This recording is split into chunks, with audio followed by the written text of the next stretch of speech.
Good morning everyone, কেমন আছো তোমরা সকলেই? আশা করছি ভালো আছো। আমরাও কিন্তু অনেক ভালো আছি। সকাল সকাল ঘুম থেকে উঠে পড়েছি, আর বড় কাজে চলে গেছে, এর জন্য আমি একটু ঘুমিয়েছিলাম। তারপর ঘুম থেকে উঠে দেখো বিছানাটাকে ভালো করে ক্লিন করে নিচ্ছি। কেমন কাটলো তোমাদের পয়লা বৈশাখের দিনটা? আমার তো খুবই ভালো কেটেছিল।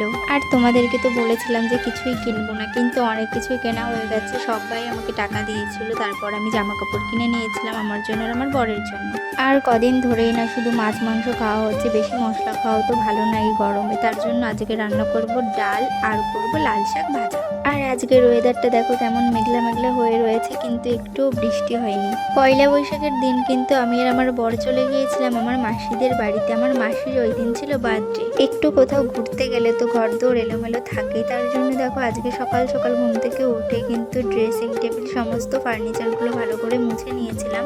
জানো তো, কেউ না কারোর ভালো চায়নি। এটা যত বড় হচ্ছে ততই আরো বেশি করে বুঝতে শিখে যাচ্ছে। আগে না আমি একদম একা থাকতে পারতাম না, কিন্তু এখন দেখো আমি কিন্তু সারাদিন একাই থাকি। আর ভগবান যা করে সব কিন্তু ভালোর জন্যই করে। এই মাটির জিনিসগুলো কিন্তু আমি চড়কের মেলা থেকে কিনে নিয়ে এসেছিলাম। কেমন লাগছে কমেন্ট করে কিন্তু অবশ্যই জানি। তো তোমাদের সাথে কথা বলতে বলতে আমার সমস্ত কাজবাজ হয়ে গেছে, আর রান্নাও কিন্তু করা হয়ে গেছে। আর গোপালের গায়ে যে জামাটা দেখছো, এটা কিন্তু আমি ওকে পয়লা বৈশাখের দিন কিনে দিয়েছি। তো এখন কিন্তু আমি স্নান করে পুজো করতে বসে পড়েছি। আমার জানো তো পুজো দিতে আর ঘর গোছাতে খুবই ভালো লাগে, আর আমি কিন্তু সবকিছুই আমার মনের থেকেই করি। তো যাই হোক, আজকের ব্লগটা এখানেই শেষ করছি। সবাই ভালো থেকো, সুস্থ থেকো, বাই।